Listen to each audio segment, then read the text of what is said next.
Okay, go. Okay, we're talking about the high priest forever. Hebrews 5:10 through 11, talking about Jesus. It says, called of God and high priest after the order of Melchizedek, of whom we have many things to say and hard to be uttered, seeing ye are dull of hearing. By the way, Melchizedek is Hebrew. It means, king of righteousness. And it says of whom? Well, is it Jesus? Is it Melchizedek? Is it both of them? We know from the Greek that it's masculine singular, so it's one of the two. Actually, be interesting to know exactly which one that he's talking about. Anyway, of whom we have many things to say and hard to be uttered, seeing ye are dull of hearing. So this book, which apparently started out as a sermon, there are several reasons for that, the main one being that it actually mentions time. Like, I would tell you more if I had more time. That's not something that's an issue when you write, that's something that's an issue when you talk. So apparently started out as a sermon and then got transcribed. Now, anyway, it tells you right there that it doesn't tell us everything. Because it compares Jesus to Melchizedek, and he remains Jesus, of course, we know a lot about from the Bible. Melchizedek, we don't. We know some things, and there's just some mysteries involved. Now, Hebrews talks about how New Testament things are better than those of the Old Testament. In Hebrews 1:4, Jesus is better than the angels. In Hebrews 3:5 through 6, Jesus is better than Moses. In Hebrews 7:9, we have a better hope. In Hebrews 7:22, the New Testament is a better testament, and actually does give us a better priesthood. In Hebrews 8:6, there's a better covenant with better promises. In Hebrews 9:23, better sacrifices here in the New Testament.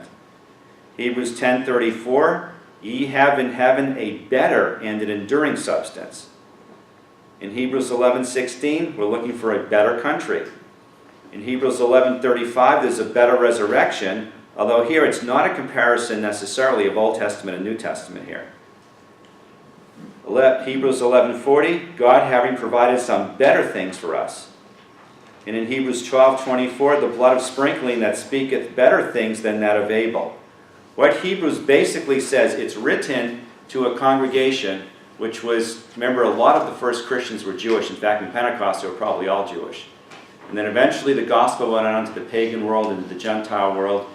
And yet at the beginning, it was still, a lot of the congregations had a lot of Jewish people. And in fact, the Roman Empire was something like close to 10% Jewish. And in fact, most of the Jews didn't even live in what later became termed Palestine. The term Palestine didn't even exist back then, but people sometimes call it that. Probably most of the Jews, maybe 1 million Jews, something like that, in that area, which we could call Israel, Palestine, whatever, and many more millions out in the Roman Empire. So these early congregations often had a lot of Jewish people in them. And what was happening was, obviously, as you read it, they were coming under some persecution. And some of them were thinking of returning back to Judaism because they'd grown up in it. And the book of Hebrews says, don't. We have something better. We have something permanent. We don't have sacrifices that have to be repeated all the time because they could never really take away our sins. We have the ultimate sacrifice to look back on, Jesus Christ, who did take away our sins. Believe it or not, it's a message for today, and I'll explain that later. Now, Melchizedek was the subject of speculation both before and after Jesus. Example, see, the Jewish philosopher Philo, I didn't paginate that right, but anyways, the Jewish philosopher Philo, and also the Qumran community had writings about him. You know, who is this Melchizedek? No, you don't need to. Genesis 14 and Psalm 110 talk about Melchizedek. Let's look at Genesis 14, 17 through 20. And the king of Sodom went out to meet him after his return from the slaughter of Kedorlaomer, and of the kings that were with him at the valley of Shaveh, which is the king's dale. There was a battle, 5 kings against 4 kings, and Lot had been taken captive because he had lived in Sodom. What happened was Abraham and Lot, their herdsmen had some type of strife. I'm kind of glad I wasn't involved in that kind of strife because it probably meant some of them were killed. And then Abram really was his name back then, said, look, we've just got too much flocks. You pick what you want, I'll take the other side. And Lot lifted up his eyes, the Bible said, and looked and saw Sodom, because it was well watered back there before God destroyed it. Notice that. He lifted up his eyes. He went by sight. Didn't say he prayed. Didn't say he tried to ask God what to do. He just said, that's the good territory. I'm going there. Abram could have actually overridden the decision because Abram was the uncle. But he let Lot choose. So Lot got Sodom and Abram got the promised land. Anyway, notice that Sodom and Gomorrah were among the losing cities in this battle. Sin begets military weakness. When countries go bad morally, the militaries start to go down. And Melchizedek, king of Salem, brought forth bread and wine, and he was the priest of the Most High God. Kind of looks like communion, doesn't it?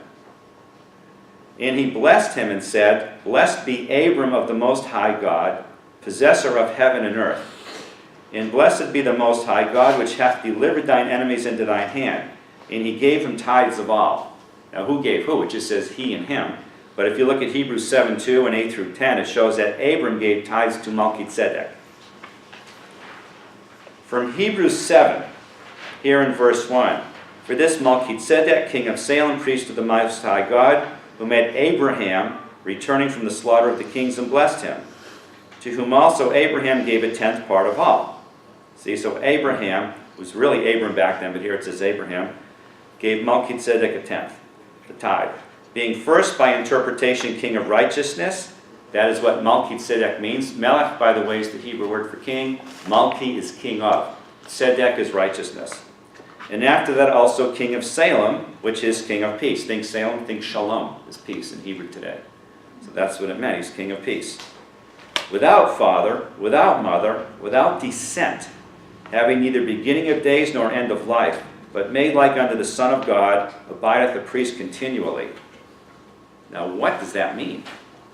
Without written genealogy? In other words, the Bible just doesn't give his genealogy. It doesn't tell you when he was born. It doesn't tell you when he was died. Or is he really eternal? It's a little, bear some thought. One theory is that was actually Jesus Christ before the incarnation, that he reigned pre-incarnate as Melchizedek. Personally, I don't think so. But here's a place in the Bible, we've already read that, it says we're not going to tell you everything because you can't hear it yet. So I don't think we can totally understand this whole thing. But we can certainly understand the points that the writer of Hebrews is trying to make. For the law made nothing perfect, but the bringing in of a better hope did, by the which we draw nigh unto God. And inasmuch as not without an oath he was made priest.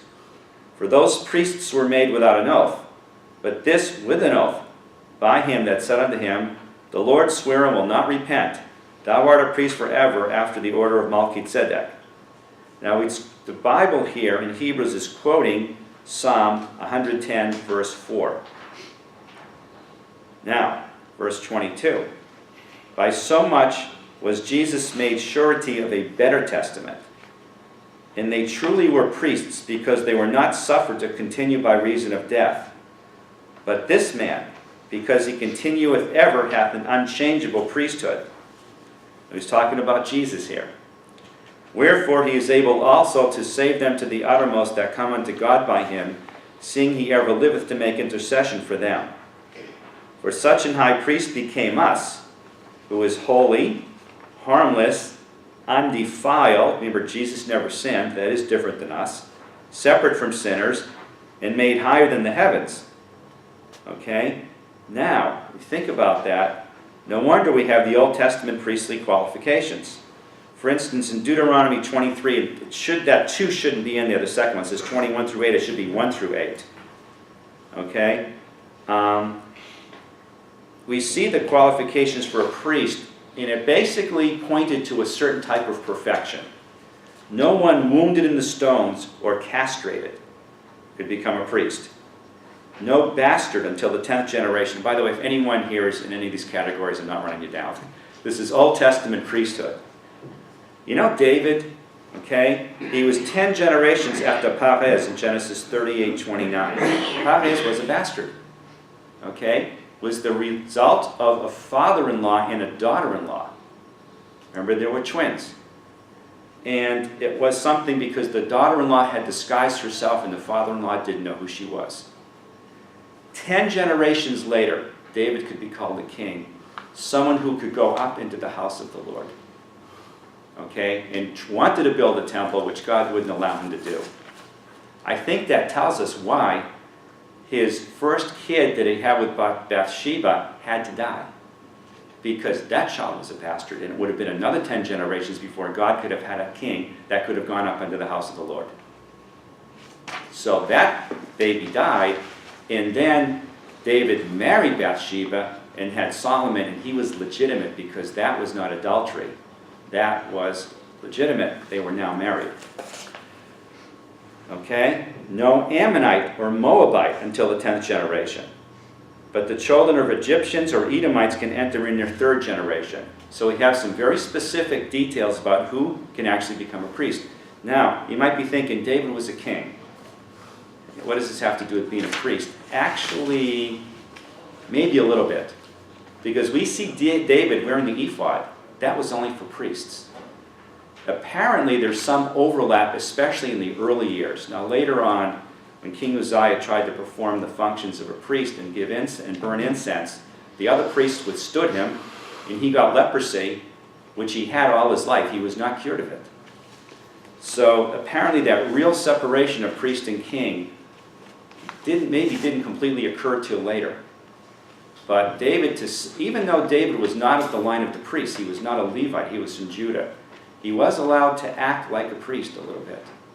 And we see this in the Bible. We don't maybe fully understand that because we only see examples and not commands. Verse 27, who needeth not daily, as those high priests, to offer up sacrifice, first for his own sins and then for the people's.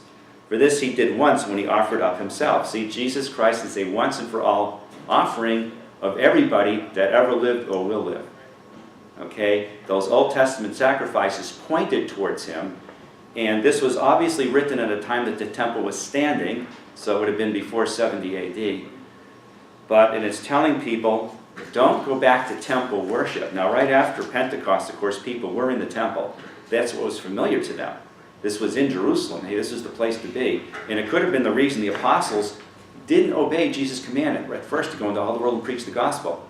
Most of those apostles hung around Jerusalem maybe longer than they should have. And it took persecution after Stephen's stoning. He was the first Christian martyr we read about. It took that to sort of scatter people out. And even then the apostles stayed in Jerusalem. You ever wonder how they could pull that one off? Well, we haven't been underground, most of us. Okay? I can think of one person in here who's had to do things in hiding. And so we don't quite understand that. The apostles were used to having to do things in secret. Remember the Last Supper? You know, find the guy with the pitcher of water on his shoulder. Hey, that was women's work. It would have been easy to find a guy with a pitcher on his shoulder. It's like saying, look at the guy with a pink dress or something. You know, he's the guy, and follow him to this upper room. Everything was being done in secret. And the apostles were used to this. Plus, the apostles were generally not treated as badly as some of the others because probably, number one, they were used to hiding. Number two, most of them had Hebrew names or Aramaic names, whatever. There were a couple with some Greek names. Andrew was one of them. But the Jews, in their early persecution, and I'm not running down Jews because that's how I grew up Jewish myself, but there was the real persecution. You know, Stephen, they killed him right away. Well, Stephen's a Greek name. And if you look in Acts 6 at the deacons, whom did they pick? People who all had Greek names, in order to settle a problem between what were probably Hellenized or Greek Jews and what they sometimes call Palestinian, or more probably Aramaic or Hebrew-speaking Jews. There was a difference, and even the unsaved Jews would treat them differently depending on their names. Depending, are you Hellenized, and in that case, we're going to kill you. Or are you more of the Hebrew-type Jew, the Palestinian, whatever you want to call it, and they seem to be a little easier on them, even during times of persecution. But the apostles were probably more used to hiding. Remember Jesus in the garden? I mean, he was in hiding. That's why Judas had to turn him in. You know, and you couldn't say, look, Jesus looked like everybody else. You couldn't say, look for the guy with a halo around his head, with a lamb on his shoulder, talking to a bunch of kids. You know, it's like, it's dark, and you have, you know, Judas knew where he'd be and he knew what he looked like. But anyway, there were those aspects of them not really necessarily getting right out to preach the gospel. They kind of hung around the temple. But the temple was still standing at the time Hebrews was written. And Hebrews is telling the people, don't go back to temple worship. In fact, we don't see much about sacrifices in the New Testament. The people went to the temple. We don't know if they sacrificed or not after Jesus. They weren't really supposed to. They might have. Who knows? Probably the apostles certainly would have known better. But anyway, some people were just trying to go back to the sacrificial system. It was more comfortable. They'd grown up in it. That's what they knew. So when persecution starts, you start thinking, what did I come out of? Okay? You revert to your childhood when things get bad. And something really traumatic happens in your lifetime. You start thinking of how good it was when I was a kid and didn't have to worry about, supporting a family and paying this loan and that loan, all these other things we are stuck with as adults. Now, who needeth not daily as those high priests to offer up sacrifice. I mentioned that verse. It's just a once and for all sacrifice. Verse 28, for the law maketh men high priests which have infirmity. But the word of the oath which was since the law maketh the Son who is consecrated forever. See, there wasn't an oath taken for a Levitical priest. Okay, remember there were the priests, they were sons of Aaron. Then there were the Levites, and Aaron was a Levite, so that was a bigger group. And then there was 12 tribes of Israel. So you kind of had these three groups. And you sort of see the same thing even in the New Testament. You get Jesus, you get the apostles, you kind of get everybody else. I mean, you often see, you look at the temple, you get the area where anybody can come, and you get the holy area, and you get the Holy of Holies. Even the temple set up like that, sort of a, threefold, system of priorities. Even the temple, the tabernacle. Okay, now, but they didn't take an oath. But here there's an oath with Jesus that they didn't have in the Old Testament for that priesthood, which prefigured or pointed or typified Jesus and what we have now. Now, there's an interesting note in your books here on pages 46 to 47. Won't get into this too much, but your book actually mentions it. As I was growing up, for example, mainline Protestant churches, such as Presbyterians, Episcopalians, and Methodists, exercised great influence in the cultural and political life of the United States. This has changed dramatically in my lifetime, with the more evangelical churches, along with the Roman Catholics, now exerting far more influence. The main line has now become of the old line. And there's a lot to be said. Whole denominations can start going liberal. They lose their influence when they do that. Or most of a denomination will go liberal. I'm not going to sit here and pick on denominations, but church history is a fascinating study. Now, a few other comments of my own. I actually put this on in a response to something on Facebook, and then just decided to type it out for us. To understand Jewish law, customs, and traditions helps us understand the New Testament. You got to realize, and I've mentioned this before, when you're in the New Testament and you're trying to match a verse to the Old, the people during the days of the New Testament had their own customs which weren't all prescribed in the Old. Okay? In other words, here was the Passover in the Old Testament. There were three elements. There was the unleavened bread, there were bitter herbs, and there was the lamb. By the time you get to the New Testament, you've got bread, you get 4 cups of wine. This is explained in the Babylonian Talmud, and having grown up Jewish, we had this every Seder, every Passover meal. There was the matzah, and there were some other things involved. And of course, more things put in after that, even after Christ, as far as the Passover meal goes. But there were an awful lot of traditions which had changed somewhat. I mean, God said this, and Jews through custom had just tweaked things a little bit. So to really understand what they were doing in the days of the New Testament versus sometimes even what God had told them to do opens our eyes up to a lot. For instance, it was at the Feast of Tabernacles when Jesus said, I'm the light of the world and I'm the water of life. And you got to realize during that time they had developed a custom where they had these huge candelabras that could light up Jerusalem. And they had a water pouring ceremony. That's all explained in the Talmud. And then it helps you understand more the background. When Jesus said, I'm the water of life, he that drinks from me will never thirst again, that type of thing, I'm the light of the world. It puts it in a better context. Doesn't change the application, but you can see better the context. So to understand those things helps. Now, some people celebrate some of these Old Testament holidays. You can do that, especially people who have grown up Jewish and have become Christians, or they're raised in homes that are like that. Messianic Jewish groups. There happen to be 3 of them in San Antonio. To celebrate with holidays and observances is an option, as long as it doesn't become a law or a badge of spirituality. Hey, I kept Passover last night, you didn't, so I'm more spiritual than you are. Okay? I'm not saying any of the groups in town do that. I'm saying it's a temptation. It can be.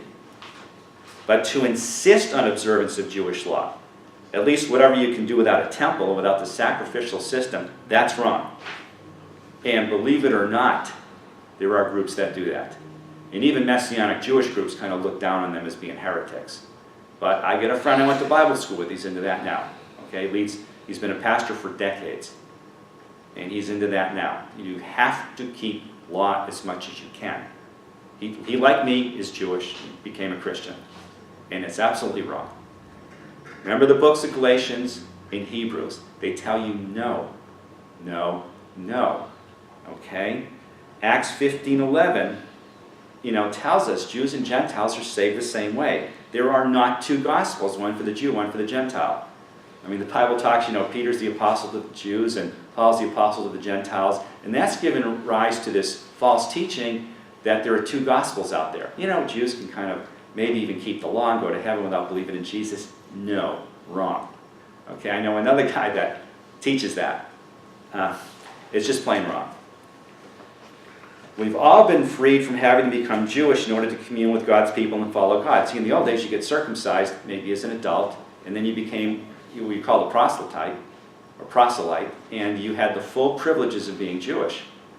And what Galatians is saying is, no, you don't have to go through that. That's not how we relate to God anymore. It's not this closed community of descendants of Abraham, Isaac, and Jacob, and some others that have, been proselytized. It's not how things work now. It is a different covenant. Even as those of us who are Jewish by ethnicity relate to God, it's the same that were born Gentiles. There's not a difference. Yes, the moral law of the Old Testament was never abrogated. You never see the New Testament saying, well, okay, we're not under the law, so go ahead, steal, commit adultery, commit perjury, all that other stuff. It doesn't. The moral law is still normative for us today. We don't get saved by keeping it, but it's still binding on us. We're not supposed to go and violate God's moral laws. Those were even on those are applicable to the pagans if you read Amos 1. God judges the unsaved by moral law. The penalties might not be the same. We're not going around stoning people. Ceremonial law has definitely changed. You had sacrifices that pointed to Jesus Christ, which we don't need now that the crucifixion has happened. We're no longer under the Levitical priesthood, but we follow one, and here's a quote from Hebrews, called of God and high priest after the order of Melchizedek. Hebrews 5:10. And that should be obvious to most of us, probably anybody in this room. There's still heresies out there that deny this. Okay. Any questions, comments, arguments? And Keith, I guess you could probably turn that off now.